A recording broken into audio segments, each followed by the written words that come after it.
Dalam surah Al-Muluk ayat 6 sampai 11. Maka di situ disebutkan neraka sakor. Apa, Pak? Neraka sakor.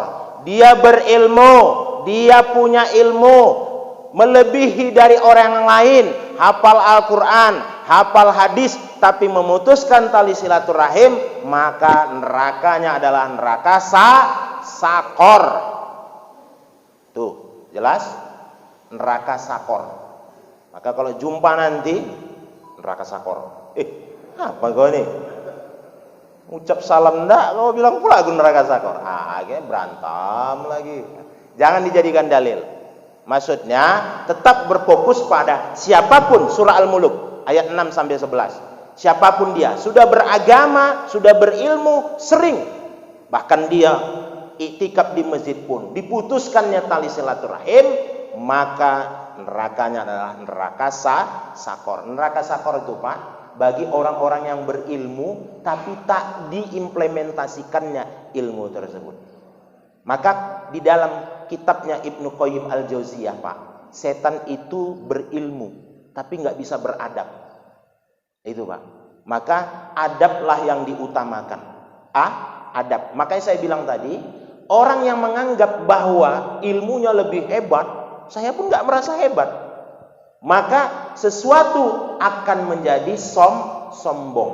Itulah dia konteksnya tadi.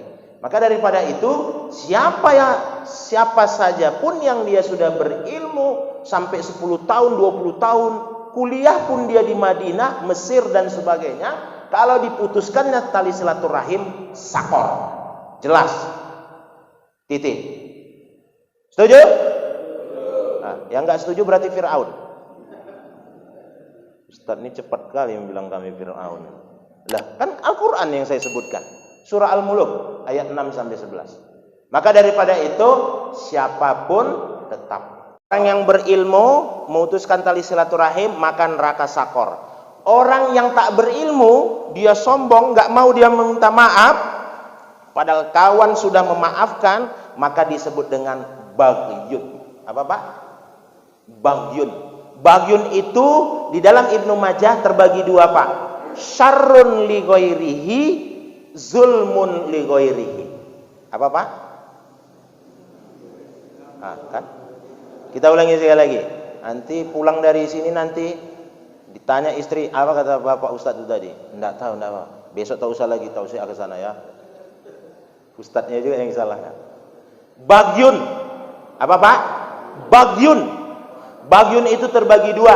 Satu, syarrun li ghairihi, zulmun li ghairihi. Syarrun. Apapun yang dimakannya jahat. Apapun yang dikasihnya, dia berinfak ini jahat. Jangan pula nanti, kata Pak Ustadz berinfak jahat. Wah, nggak berinfak lagi lah, tariknya pula lagi nanti. Habis duitnya untuk anak yatim. Maka disebutkan di situ artinya syarrun, jahat itu artinya apa yang kita peroleh itulah dia kejahatan. Apa yang kita kasih itulah kejahatan karena dicap Allah Subhanahu wa taala. Syarrun li ghairihi. Untuk saudaranya, tetangganya, ayahnya, siapapun yang dikasihnya itu adalah syarrun. Baru zulmun li ghairihi. Maka orang apapun dia, pekerjaan apapun dia, mohon maaf beribu-ribu maaf, sampai mohon maaf muazin sekalipun, ahli ibadah, tetap dia dicap Allah Subhanahu wa taala zulmun, zolim terhadap dirinya sendiri dan zolim terhadap saudaranya. Jelas sampai di sini?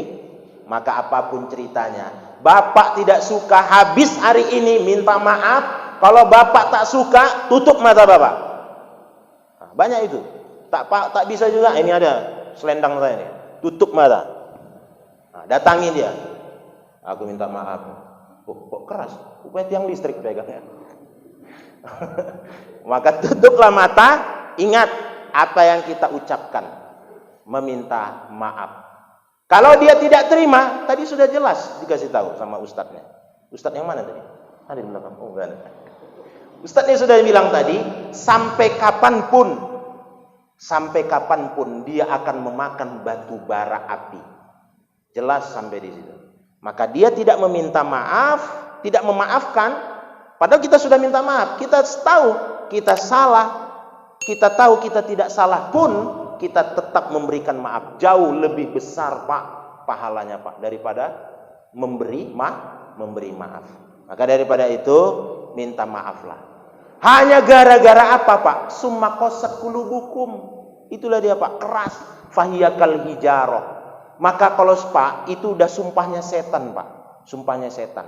Bayangkan Pak, setan itu Pak udah nggak mau lagi menggoda di warung tua Pak. Nggak mau.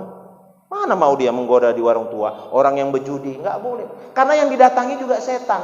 Sesama setan nggak boleh saling menggoda Pak. Setan sekarang udah transformasi di abad milenial. Datang dia ke masjid. Digodanya Pak. Mohon maaf, saya tak sebutkan masjidnya, mengenai kode etik jurnalistik. Apa dia? Digodanya sesama BKM. Berantem, bayangkan. Hanya gara-gara apa? Mengurus masjid. Karena ada. Nah, mereka yang nyebut ya Pak. Saya hanya gini aja saya. Nah, Ustadz nih pandai kali mencari pahala. Enggak. Tapi begitulah Pak. Yang digodanya Pak, orang yang beriman. Sudah biasa di tempat warung tua Pak. Udah biasa, nggak mau lagi. Udah pensiun setan. Bahkan mereka pun orang yang main judi hafal Al-Quran Pak. Bayangkan. Hafal dia Al-Quran. Ustadz pun tak hafal. Nah maka daripada itu, setan tidak akan pernah. Karena itu sumpahnya Pak. Ketika dikeluarkan dari surga. Sampai kapanpun akan aku goda. Salah satunya itu di masjid. Haji, mohon maaf, haji setiap tahun. Pak Haji, ayolah ke masjid. Tak usah kau ajarin aku. Aku haji bertahun-tahun. Bukan hanya ini saja. Kau belum lahir, aku sudah lahir. Jangan putus asa Pak. Tetap ajak sholat. Pak Haji, hari kedua Pak Haji, marilah kita sholat ke masjid. Tak usah kau ajarin aku. Aku sudah banyak pahala. Bahkan bukan hanya di masjid yang kusembah. Pusat masjid Ka'bah pun kusembah di sana. Jangan putus asa BKM. Hari ketiga juga begitu. Pak Haji, ayolah sholat. Tak usah kau ajarin. Nanti kutopukkan mulut kau nanti. Jangan putus asa Pak.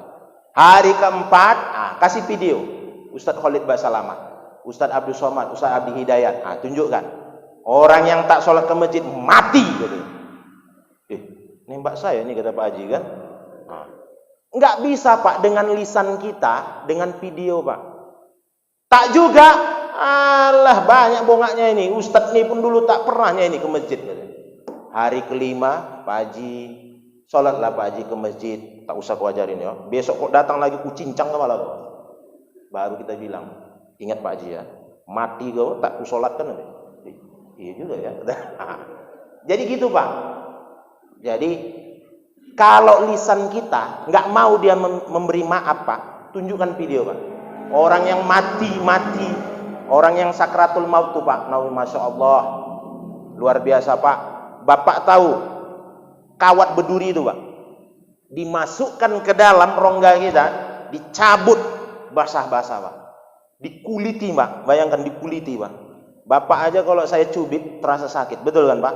Saya cubit. Ini bayangkan dimasukkan, ditarik begitu Pak. Orang yang menghadapi sakratul maut. Kenapa? Dia tidak memberi maaf kepada saudara-saudaranya. Hati-hati Pak. Enggak juga Pak. Bukakan aja videonya Pak. Bukaan videonya. Nah, kalau tak percaya juga dia, udah bilang, besok kalau kau mati, nggak akan kami sholatkan. Nah, bingung dia kan? Bingung. Maka daripada itu, bagyun Pak. Bagyun. Syarrun li ghairihi, zulmun li ghairihi. Mudah-mudahan kita semuanya jauh daripada toko, bago, bagyun, narun, sakor. Kita ulangi lagi Pak.